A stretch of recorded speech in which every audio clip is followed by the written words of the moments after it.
Hey, Mr. Azar. You know, as one of the authors of Graham Cassidy, I wasn't intending to, but I'll at least open up with some comments regarding that. And as I've heard some of my Democratic colleagues speak to this, it becomes clear that what I suspected is true, that they really don't understand the legislation, because what we have been speaking to, Graham Cassidy addressed. For example, one of my colleagues said that there's been a problem after natural disasters, that there was not dollars made immediately available for Medicaid for those who were impoverished because of the disaster. And of course, under Graham Cassidy, we have either every 3 or 6 month registration in which the state would say, hey, these people are now eligible, so therefore we get money for them. And they would get money on a risk-adjusted per-person enrollee. And so indeed, the state only gets money if they enroll somebody aligning the incentive to enroll. It acknowledges something which I have to say I was a little surprised others are now acknowledging who are in the Obama administration, which is that status quo is not working. I just got an email from Bill Frist, if you will, one of those emails everyone gets, the United States of Care, in which a group of people, including Andy Slavitz, Melanie Bella, Pat Conway, Tom Daschle, a constellation of Democrats who are concerned or in the Obama administration either nominated or actually served, saying that status quo is not working.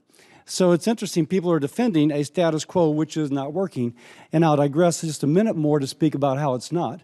One, states in the individual market, if they're not getting a subsidy, can no longer afford insurance. Folks in Louisiana are paying as much as $40,000 a year for premiums. Get that.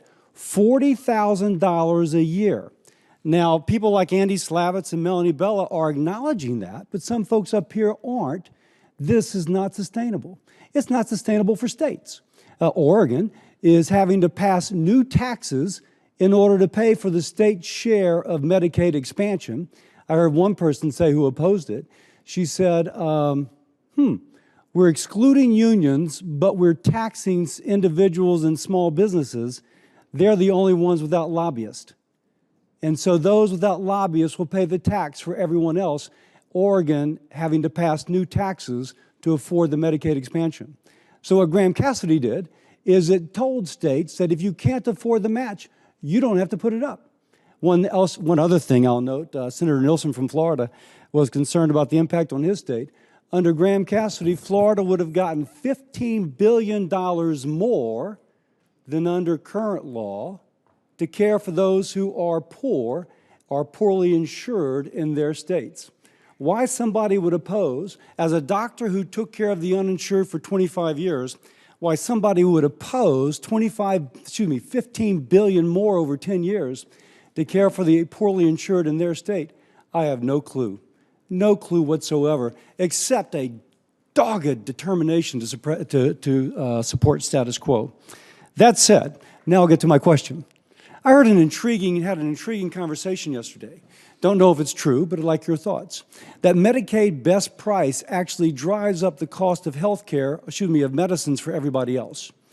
When Medicaid best price was put into place, only 1 out of 11 Americans were covered by Medicaid, but now 1 out of 4 Americans are. By the way, this is not because of demographics as suggested earlier, because this is not age-based, it is rather because of an expansion of Medicaid under Obamacare. And this 1/4 of the population getting a best price has an hydraulic effect, which sure, if you lower the price here, does for Medicaid, but in turn, it raises the cost for everybody else. What are your thoughts about that?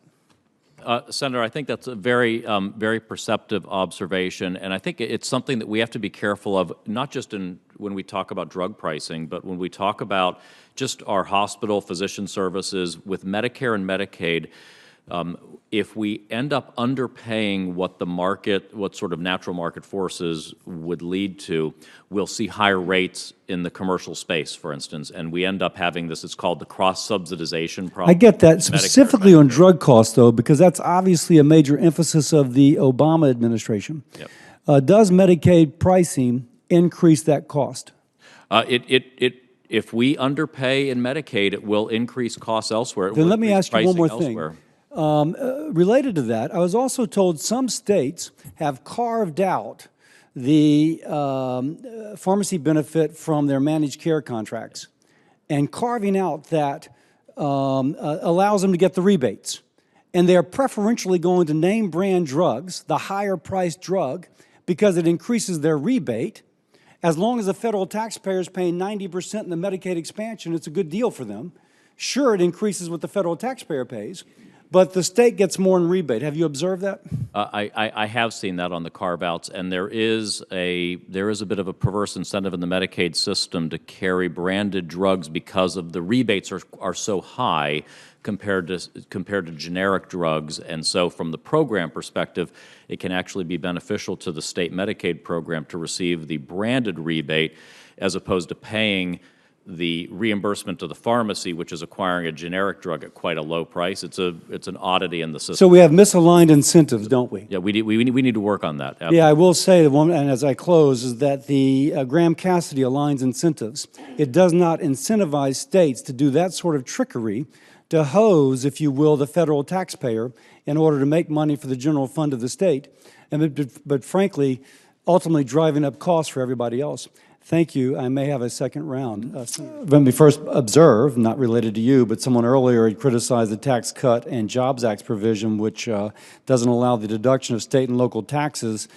Excuse me, they were criticizing the Tax Cut and Jobs Act as a benefit for the upper income. But the same senators who say that also complain about the SALT tax provision. They complain about that. Well, the SALT tax provision disproportionately affects the wealthy. So on the one hand, you can't have the wealthy getting taxed more, and on the other hand, having a bill which benefits the wealthy, but that's one of the incongruities of our debates up here. Secondly, there's a couple of assertions about Graham-Cassidy that I have to address. One, we, under Graham-Cassidy, maintain the mental health benefit. We encourage provisions such as auto-enrollment, which could increase enrollment relative to now. We allow pooling of the individual market and the Medicaid pools, which I'm told would lower premiums by 20%, therefore making insurance more affordable. Again, folks on the left just don't seem to care about those middle-class families paying $40,000 a year. And I will say the criticism of the status quo still includes the individual mandate. And I suppose all this is the reason that folks like Andy Slavitz, Tom Daschle, and Melanie Bella are saying that we need to do something different. Now, to another question. You spoke earlier of the Part D provision, I presume decreasing the out-of-pocket exposure for a beneficiary. And I gather that's by increasing the mandates pharmaceutical companies must pay. My concern is that these rebates that they pay count towards the true out-of-pocket cost. And so, if you will, it's pushing the senior more rapidly into the catastrophic portion of the Medicare Part D benefit, which means that the taxpayer is paying even more. The other thing I've observed, and I think I've read this as well, that when drug companies have to increase the rebate, they just increase the cost of the drug. So if we are, going back to our earlier discussion, if we're forcing them to increase the cost of the drug, if you're not on Medicare and you're not on Medicaid, you're going to pay a lot more. And if we're counting these rebates towards the true out-of-pocket cost, then we're pushing people up into that provision, the catastrophic coverage, which the taxpayer is paying more. I'm not sure I'm seeing this as a great benefit for society writ large. What are your comments, please? So the proposals that we have in the budget around drug pricing, really, I think we need to look at them as a holistic set of all 5 parts there because they work together in an interrelated way. First, we would require that the rebates that the drug companies are paying the drug plans be offered to the senior citizen, at least 1/3 of that benefit when they arrive at the pharmacy at point of sale. So a real out-of-pocket benefit for them on that. Second, we would have a genuine out-of-pocket maximum in Part D for the first time. Right now, even in catastrophic coverage, the senior citizen has to pay 5%, which can be a lot of money. That would now be 0. We also would fix this incentive we have where the federal government is picking up that catastrophic care at the tune of 80% and reverse that so that the insurance company pays 80% and we pay 20% in the future. We would also have that true out-of-pocket cost question that you raised, Senator. We propose that we would not count the coverage gap discount payments from the drug companies against true out-of-pocket cost, again, creating a continued incentive for the plans to not hustle the beneficiary to catastrophic, to unload them on us, and also to have higher list prices to get them there. And finally, for our low-income subsidy seniors, free generics. All that sounds fantastic. I'm glad you explained it, and as a package, it sounds better. But let's go back to what we discussed in my earlier questioning about the hydraulic effect upon those who are not on Medicare or Medicaid. Now we have Medicare and Medicaid, both of which are getting large rebates and or discounted pricing and or taxes upon the cost of the drug going back to the state, causing the drug company to raise price to make that up.